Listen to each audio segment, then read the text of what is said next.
श्री शिवाय नमस्तुभ्यम। हम सबको पता है कि 7 सितंबर को गणेश चतुर्थी का बहुत ही विशेष दिन है और मेरी तरफ से आप सभी को गणेश चतुर्थी की बहुत बहुत शुभकामनाएं। भगवान गणेश की कृपा आप सभी पे हमेशा बनी रहे ना। और ये वही दिन होता है जिस दिन हमें अपने घर पे शुभ लाभ लिखना होता है, जिससे हमारे घर में 3 महीने के अंदर धन संपदा आना स्टार्ट हो जाती है। और पूज्य गुरु जी तो यहाँ तक कहते हैं कि वो व्यक्ति 3 महीने में करोड़पति बन सकता है अगर उस उपाय को उसने बड़े ही नियम और सच्ची श्रद्धा और विश्वास के साथ कर लिया, ठीक है ना। लेकिन एक ही डाउट लोगों को है, भैया कौन सी चीज़ों से लिखना होगा और घर में कहाँ पे बनाना है। इसी की बात इस वीडियो में करेंगे। वीडियो को पूरा देखिएगा ताकि चीज़ें आसानी से आप समझ पाओ, है ना।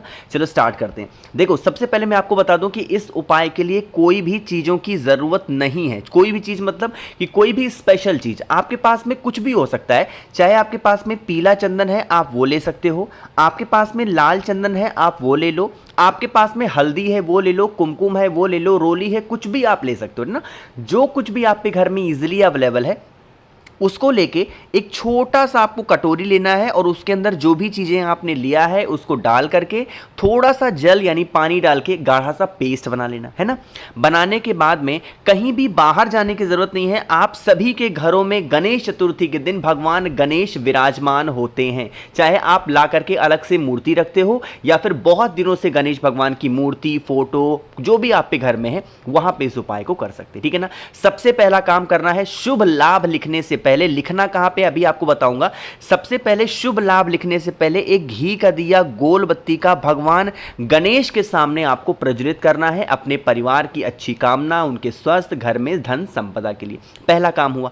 दूसरा काम, जिस स्थान पर भी आप पे घर में भगवान गणेश की फोटो हो, मूर्ति हो, प्रतिमा हो, भगवान गणेश के मूर्ति फोटो के पीछे आपको लिखना होगा शुभ लाभ। पीछे मतलब ऐसा नहीं कि दिखे ना, एक साइड आपको लेफ्ट साइड में लिखना होगा शुभ इस तरीके से, और राइट साइड में क्या लिखना होगा आपको इस तरीके से लाभ लिखना है। ये वही दिन होता है जिस दिन हमें क्या लिखना है, शुभ लाभ अपने घर में लिखना है।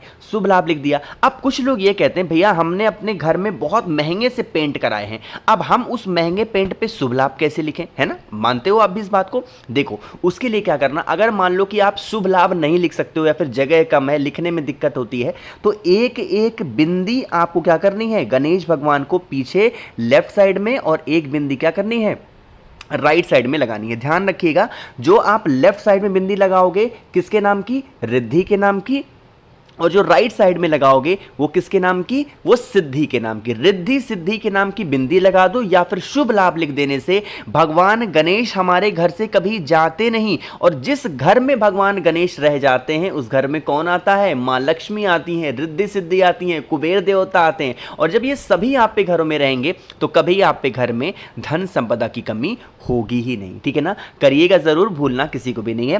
तो यहाँ पे हम लोगों ने बात कर ली है अपने पहले उपाय की। आगे बढ़ते हैं बस वीडियो के हम लोग अपने दूसरे उपाय की तरफ, जो कि होगी आपकी मनोकामना को पूरी करने के लिए। जैसे कुछ लोग कहते हैं, भैया हम कुछ भी कर लें, कितने भी हाथ पैर मार लें, कितनी भी मेहनत कर लें, बट हमें सफलता नहीं मिलती। हम कुछ भी करते हैं, हमें सफलता नहीं मिलती है। उसके लिए क्या करना है, आपको लेना होगा गेहूं के दाने। अगर गेहूं के दाने मिल जाएं तो बहुत अच्छी बात है। गेहूं के दाने नहीं मिलते हैं आपको तो आप कोई सा भी अनाज का दाना ले सकते हो, कोई दिक्कत नहीं, ठीक है ना। लिया। साथ ही साथ आपको एक शमी का पत्ता लेना। इससे ज़्यादा क्या करना है आपको नहीं लेना, सिर्फ एक शमी का पत्ता लीजिएगा। शमी पत्र के साथ में गेहूं के दाने के साथ में एक आपको तांबे का लोटा लेना है, उसमें आपको जल भरना है और सीधा पहुंच जाना है महादेव के शिवलिंग के पास में। मन है घर पे कर लो, मन है मंदिर में, कहीं पे भी चले जाओ। हम सबको बहुत अच्छे से पता है कि शिवलिंग पे जो राइट साइड होता है वो किसका स्थान होता है, भगवान गणेश का। अरे होता है कि नहीं होता। तो जो आपके पास में शमी का पत्ता है उस शमी के पत्ते को भगवान गणेश के स्थान पे, विघ्नहर्ता भगवान गणेश के स्थान पे जो भी आपकी मनोकामना है, जो भी आपके विशेष हैं, उस कामना से समर्पित करेंगे। अब लास्ट में क्या करना है, जो मैंने आपको गेहूं के दाने दिखाए हैं उन गेहूं के दानों को चंपेश्वर महादेव, किसके नाम से, चंपेश्वर महादेव के नाम से महादेव के शिवलिंग के ऊपर समर्पित करके, और लास्ट में फिर एक लोटा शुद्ध जल तांबे के लोटे से अगर आप समर्पित कर देते हैं तो इससे भी आपके घर में क्या होती है, सुख शांति होती है। और जिस मनोकामना के लिए आप इस उपाय को कर रहे हो वो विशेष, वो इच्छाएं भी बहुत जल्दी पूरी होती है ना। देखिए, 2 उपाय की हमने बात की है। सारे उपाय बहुत सारे अच्छे होंगे, बहुत ही प्यारे-प्यारे हैं, तो आप सभी को ज़रूर करना चाहिए, ठीक है ना? अब ये जो अब मैं आपको तीसरा उपाय बताने जा रहा हूँ, इस गणेश चतुर्थी के अवसर पे करने वाला, वो आपको ज़रूर करना चाहिए। सबसे पहले बात करते हैं कि इस उपाय के बेनिफिट क्या हैं, लेकिन उससे भी पहले एक बहुत ज़रूरी काम है और वो है वीडियो को जल्दी से करिए लाइक। जिसने अभी तक चैनल को सब्सक्राइब नहीं किया, तो जल्दी से करिएगा चैनल को सब्सक्राइब, ठीक है ना? चलो स्टार्ट करते हैं। सबसे पहले समझ लेते हैं कि इस उपाय के फ़ायदे क्या हैं। देखो, आज के टाइम पे ना हर इंसान, हर एक फैमिली, हर एक परिवार की जो जीवन शैली है ना, वो बहुत ज़्यादा बिजी हो गई है और बिजी रहने की वजह से ना तो कोई इंसान अपने हस्बैंड पे ध्यान दे पाता है, ना तो कोई इंसान अपने बच्चों पे ध्यान दे पाता है, ना कोई भी इंसान अपने पत्नी पे ध्यान दे पाता है, ना घर परिवार में किसी के ऊपर ध्यान नहीं दे पाता। और ध्यान ना देने की वजह से लोग क्या होते हैं, बिगड़ जाते हैं, गलत संगति में चले जाते हैं। तो उसी गलत संगति से अपने उस परिवार के सदस्य को वापस लाने के लिए हमें सुपारी से इस उपाय को इस गणेश चतुर्थी के अवसर पे करना होगा, ठीक है ना? क्या करना है, उसके लिए हमें मात्र 2 सुपारी लेनी है, इससे ज्यादा मत लेना। एक चीज और बता दूं, सॉरी, देखो, जो सुपारी होती है वो 2 तरीके की होती है। एक खाने वाली आती है, एक पूजा पाठ वाली। जो आपको मिल जाए, ठीक है ना? अगर खाने वाली मिल जाए तो खाने वाली लो, पूजा पाठ वाली मिल जाए पूजा पाठ, कोई सी भी 2 सुपारी ले लो।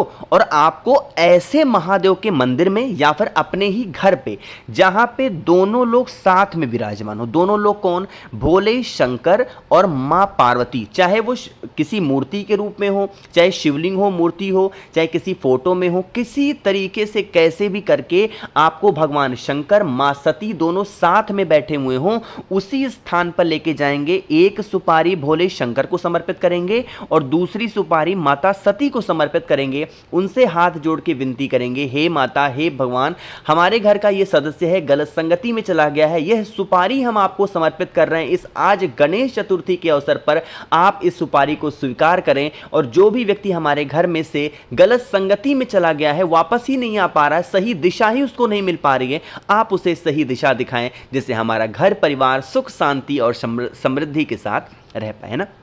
इतना प्रार्थना करके फिर इन दोनों सुपारियों को उठाना, किसी पीपल पेड़ के नीचे, किसी नदी तालाब सरोवर, किसी वट वृक्ष के नीचे, जहां पे भी आपको आसानी हो वहां पे आप ले जा करके रख सकते हो, ठीक है ना? समझ रहे हो मेरी बात को? तो करिएगा जरूर। आगे बढ़ते हैं इस वीडियो के सबसे आखिरी और बहुत ही फेमस से उपाय की, जो कि आप सभी को इस चतुर्थी के अवसर पे करना चाहिए, और वो आपको करना है शमी के पत्ते के साथ में। बात करते हैं इस उपाय के बेनिफिट क्या है। इस उपाय के फायदे होंगे कष्टों के निवारण के लिए, चाहे वो कष्ट आपकी मनोकामना को लेके हो, बीमारी को लेके हो, धन को लेके हो, व्यापार को लेके हो, नौकरी को लेके हो, इज्जत को लेके हो, कैसा भी कष्ट है, उसके लिए हमें मात्र 3 शमी के पत्ते लेने हैं। इससे ज़्यादा तो आपको लेना ही नहीं है। कितने लेंगे?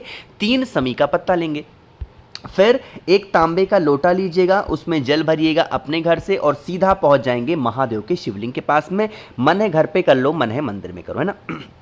क्या करना है, 3 शमी का पत्ता आपके पास में है, उन 3 शमी के पत्र में से 2 शमी का पत्ता भगवान गणेश के स्थान पे, शिवलिंग पे जो राइट साइड होता है, किसका स्थान है? भगवान गणेश, उन्हीं के स्थान पर आपको 2 शमी के पत्तों को समर्पित करना है। क्या बोल करके? मयूर ध्वज का स्मरण करके। किसका स्मरण? मयूर ध्वज का स्मरण करते हुए 2 शमी के पत्ते को चढ़ाएंगे। और जो 1 शमी का पत्ता है, वो महादेव के शिवलिंग के ऊपर जो आपकी प्रॉब्लम है, जो आपकी कठिनाइयां हैं, जो आपकी समस्याएं हैं, उसका निवारण के लिए शिवलिंग के ऊपर चढ़ाएंगे, है ना? इतना सब कुछ करने के बाद में लास्ट में आपके पास में तांबे के लोटे में जल है, उस जल को महादेव के शिवलिंग के ऊपर श्री शिवाय नमस्तुभ्यम बोल के समर्पित करेंगे और यही जल बहता हुआ नीचे गिरेगा। इस जल को किसी कटोरी में, किसी भी लोटे में रोक लेना और इसे रोके हुए जल को लेकर के कहाँ पे जाओगे? आप अपने घर पे जाना। जितने भी रूम्स हों, कमरे हों, जो भी हो, घर के बाहर, घर के अंदर, हर स्थान पे, सिर्फ वॉशरूम को छोड़ करके हर स्थान पर इसका छिड़काव कर देंगे। जिस कारण से आपके घर में कष्ट बहुत ज़्यादा है, उसके लिए आप बहुत दुआ फूंक सब कुछ करा चुके, उपाय वगैरह, फ़ायदा नहीं मिल पा रहा, तो करके देखिएगा, ठीक है ना? तो एक बार फिर से मेरी तरफ से आप सभी को गणेश चतुर्थी की बहुत बहुत शुभकामनाएं। विघ्नहर्ता आप सभी के जीवन के सारे विघ्न को दूर करें और आपके घर में सुख शांति समृद्धि प्रदान करें, यही मेरी कामना भगवान गणेश से आप सभी के लिए, है ना? तो वीडियो पसंद आई हो तो लाइक करिएगा। कुछ पूछना है, नहीं समझ में आया, नीचे कॉमेंट सेक्शन में पूछें। मेरे जितने भी भाई बहन आवाज़ मेरी पहली बार सुन रहे हैं, चैनल को ज़रूर सब्सक्राइब करेंगे। श्री शिवाय नमस्तुभ्यम।